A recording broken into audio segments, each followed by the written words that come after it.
اعوذ باللہ من الشیطان الرجیم بسم اللہ الرحمن الرحیم۔ ایک عبداللہ مبارک نامی شخص کے دل میں حضرت بہلول سے ملاقات کا شوق پیدا ہوا تو وہ حضرت بہلول کو تلاش کرنے لگے۔ کسی نے ان کو بتایا کہ وہ صحرا میں ملے گا تو عبداللہ صحرا کی جانب روانہ ہوا۔ ایک جگہ اس نے حضرت بہلول کو دیکھا کہ وہ ننگے سر ننگے پاؤں یا ہو پکار رہا ہے۔ وہ قریب گیا اور سلام کیا۔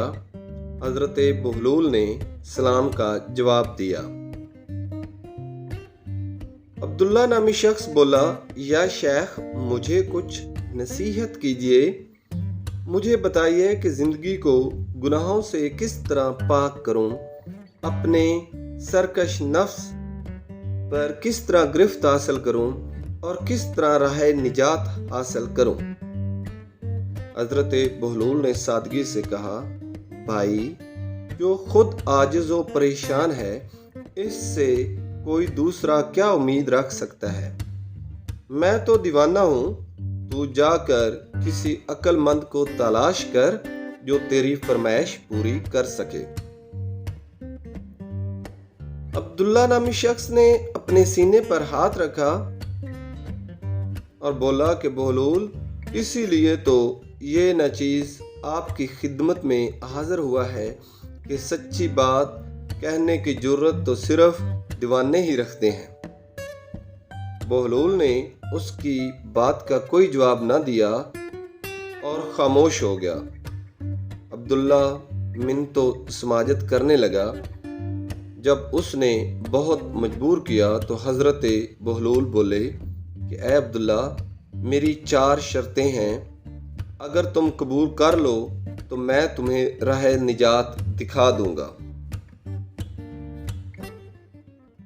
عبداللہ نے بے صبری سے کہا کہ بصر و چشم 4 کیا میں آپ کی 1000 شرطیں ماننے کو تیار ہوں کہ راہ نجات تو اسی میں موجود ہے۔ حضرت بہلول بولے تو پھر سن، میری پہلی شرط یہ ہے کہ جب تو کوئی گناہ کرے یا خدا کے حکم کی نافرمانی کرے تو اس کا رزق بھی مت کھا۔ عبداللہ گھبرایا، یہ کس طرح ممکن ہے کہ کوئی خدا کا رزق نہ کھائے؟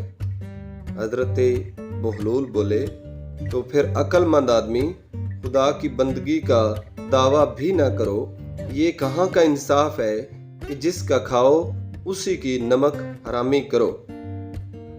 عبداللہ نے اعتراف کیا، آپ سچ فرماتے ہیں، آپ مجھے اپنی دوسری شرط بتائیں۔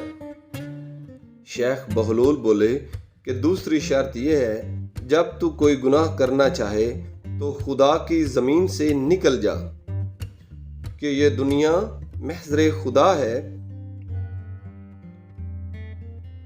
عبداللہ یہ سن کر بولا، اف خدایا، یہ شرط تو بالکل ہی ناقابل عمل ہے، زمین کے سوا بندہ کہاں رہ سکتا ہے؟ تو شیخ بہلول بولے کہ عبداللہ اتنا پریشان کیوں ہو رہا ہے؟ کیا تجھ میں ذرا برابر بھی انصاف نہیں ہے؟ کیا تیرے خیال میں یہ صحیح ہے کہ بندہ جس کے ملک میں رہے، جس کا رزق کھائے، جس کی بندگی کا دعویٰ کرے، اس کی نافرمانی بھی کرے؟ عبداللہ نامی شخص نادم ہوا اور بولا کہ بہلول، بے شک آپ نے سچ فرمایا ہے۔ اب آپ مجھے اپنی تیسری شرط بھی بیان کیجیے۔ حضرت بہلول اب بولے کہ بھائی تیسری شرط یہ ہے کہ جب تو کوئی گناہ کا ارادہ کرے یا خدا کی نافرمانی کرے تو کسی ایسی جگہ جا کر جہاں خدا تجھے نہ دیکھ سکے اور نہ ہی تیرے حال سے واقف ہو۔ جب تجھے ایسی جگہ مل جائے جہاں تجھے خدا نہ دیکھے تو پھر تیرا جو دل چاہے تو کر لے۔ عبداللہ بے حد پریشان ہوا اور بولا کہ جناب حضرت شیخ بہلول، یہ شرط بھی ویسی ہی کٹھن اور ناقابل عمل ہے۔ خدا تو حاضر و ناظر ہے، وہ تو عالم الغیب ہے اور وہ سب کچھ جانتا اور دیکھتا ہے، تو پھر ایسی کون سی جگہ ہے جو اس سے پوشیدہ ہو اور اس کی نگاہوں سے اوجھل ہو؟ تو شیخ بہلول بولے کہ اے عبداللہ، جب تو یہ جانتا ہے کہ وہ حاضر و ناظر ہے، تو پھر کیا کسی بندے کو زیب دیتا ہے کہ وہ خدا کی زمین پر رہے، اس کا رزق کھائے اور اس کے سامنے اسی کی نافرمانی کرے، اور پھر بھی اسے بندگی کا دعویٰ ہو، حتیٰ کہ اللہ رب کائنات قرآن پاک میں فرماتا ہے کہ یہ خیال نہ کرو کہ اللہ اس عمل سے غافل ہے جو ظالم کرتے ہیں۔ عبداللہ نامی شخص پریشان ہوا اور پشیمانی سے کہا کہ بہلول، میں لاجواب ہوں، میں اس بارے میں کچھ بھی نہیں کہہ سکتا، میری زبان بند ہو گئی ہے، اب آپ اپنی چوتھی شرط بیان کیجیے۔